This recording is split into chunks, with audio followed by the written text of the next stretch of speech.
निःशुल्क कथा का वाचन करते हैं, जहां एक तरफ सैनिक कल्याण विभाग में कार्य जय हिंद, नमस्कार। आप देख रहे हैं नीम का थाना मीडिया न्यूज चैनल। जैसा कि आपने देखा, पिछले कई दिनों से मैं कवरेज कर रहा था कि बूढ़ वाले बालाजी के यहाँ से राम कथा का आयोजन किया जा रहा था। आज जो है गणेश्वर में राम कथा का शुभारंभ हुआ है, भव्य कलश यात्रा निकाली गई है।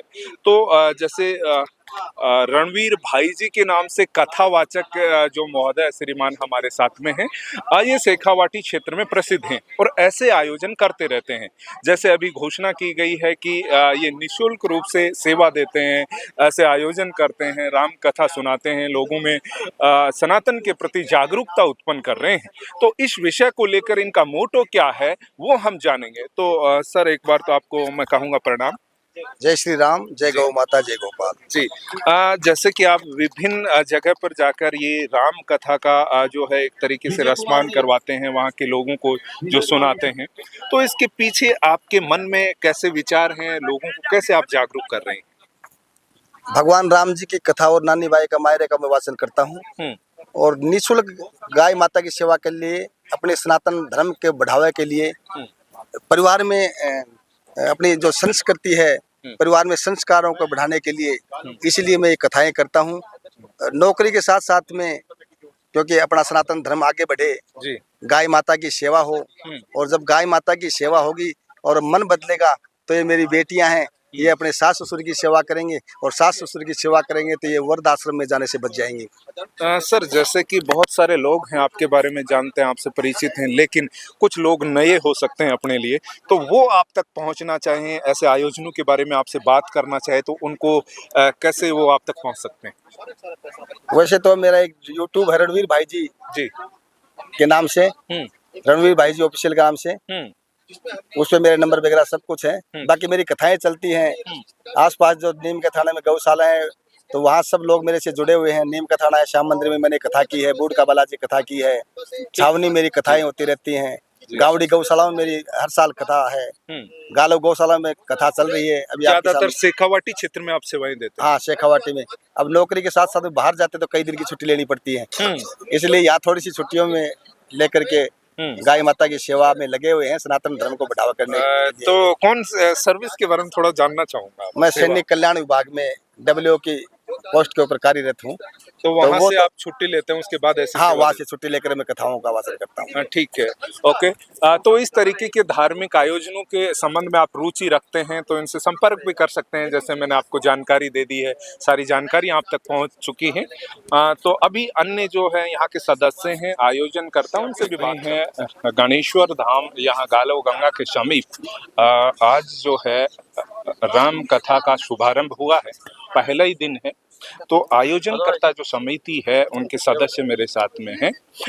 तो सर, जैसे ये विचार आपके मन में, ये विचार कैसे आया पहली बात तो कि हमें राम कथा करवानी चाहिए, इसको लेकर आपने कैसे सोचा? क्या पहले ऐसे आयोजन आप करवा चुके हैं और आगामी इस विषय को लेकर आपकी क्या रणनीति? मैं गालव गौशाला गणेश्वर के अध्यक्ष पद पर रहता हुआ समस्त समिति के सहयोग से इस कथा का आयोजन हमने रखा। इसके लिए हमें प्रेरणा हमारे पड़ोस में गावड़ी हनुमान गौशाला है।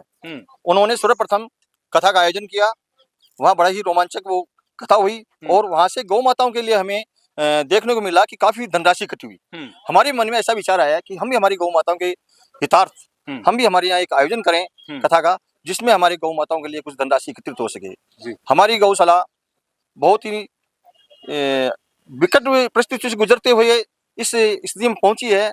हमने विगत 2 साल से यह अनुदान के लिए प्रयास किया और 2 साल से हमें अनुदान मिल रहा है।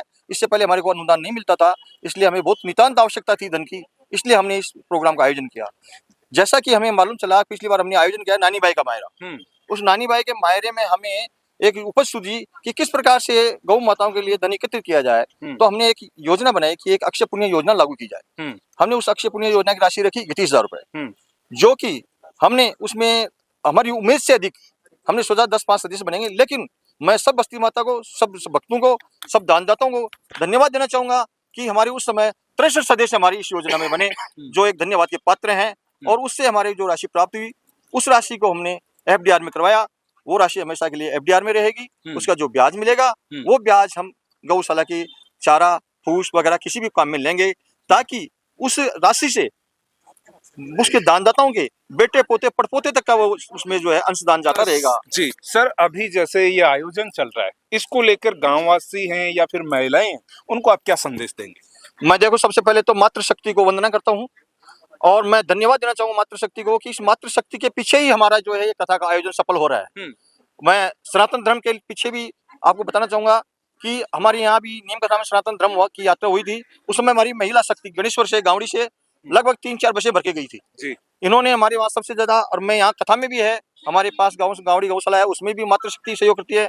हमारे यहाँ भी मातृशक्ति बहुत ही बढ़ चढ़ के भाग लेती है। अभी कुछ समय पहले जो कलश यात्रा निकली वो बड़ी ही भव्य थी, देखने लायक थी। उसमें हमारी मातृशक्ति ने पूरा सहयोग किया और मैं मातृशक्ति से निवेदन करना चाहता हूँ कि अपनी बहन को, अपने पड़ोसियों को, अपने नंद को, दौरानी को, जेठानी को, सभी को आग्रह कर करके यहाँ कथा स्थल पे लाएं और कथा का श्रवण करें और कथा का आनंद लें। जी, धन्यवाद।